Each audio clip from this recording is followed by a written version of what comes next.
Boundaries.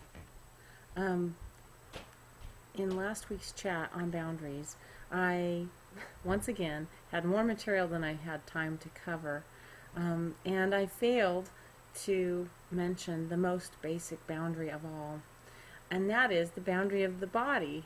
The body. We can violate our own boundary when we put more food into our bodies than our bodies need.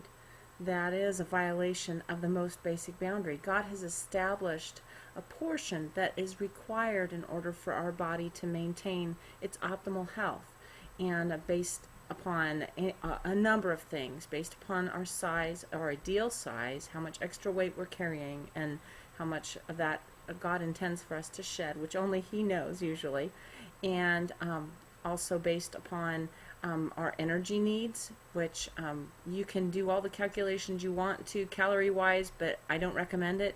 It's all kind of hocus pocus, really.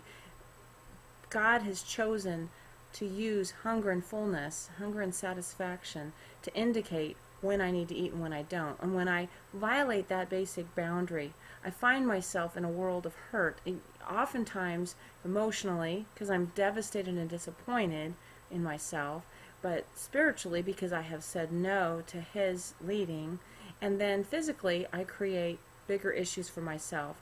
I carry extra weight, which then results in high blood pressure. It can result in diabetes and all kinds of things like that. So the most basic boundary is the body. Additionally, we all have boundaries that are godly boundaries that God would like us to maintain.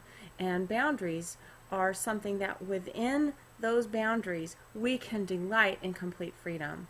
And that's kind of a tricky thing. We tend to think of boundaries as rules, but they're actually, boundaries can be protective and wonderful, actually, because within that there is no concern or worry.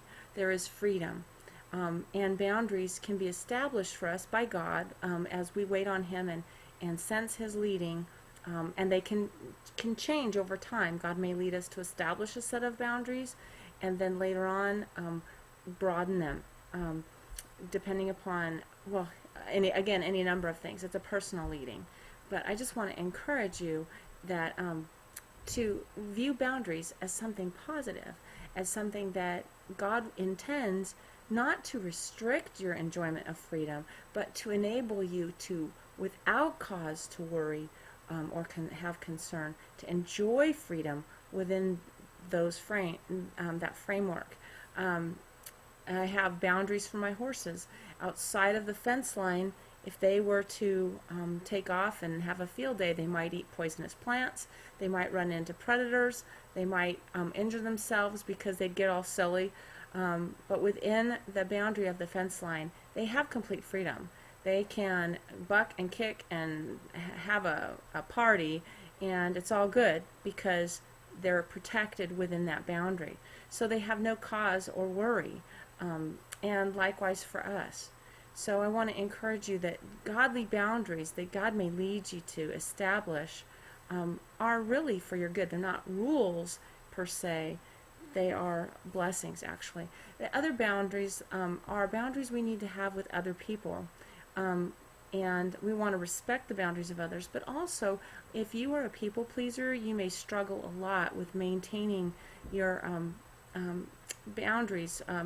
Time that you need to spend alone, time that you need to spend with family, time that you need to spend keeping your home if you're a homemaker. All kinds of things that we need to be sure that we carve out time for and don't let an erosion of that boundary happen, because when it does, we find ourselves struggling with resentment and bitterness, and sometimes there's a need there for forgiveness. Somebody asked in the chat on forgiveness in week 10 what the connection was between boundaries from lesson 9 in the workbook and forgiveness in lesson 10. And what I have found is where there has been a violation of boundaries, there is almost always, I can't think of an exception really, a need for forgiveness. Either forgiveness of others who have violated my boundaries, forgiveness of myself if I have violated my boundary. And so there's a connection there.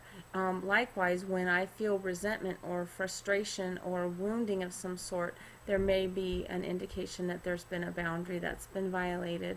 And the most important thing is forgiveness in that case. And I would encourage you to read the lesson on forgiveness or watch the video, lesson 10 video. Anyway, I wanted to be sure to drive home the point that our most basic boundary of all is our body, and God intended us to protect and keep anything from coming in that is not in His will, and that's a good thing. We have complete freedom within that boundary.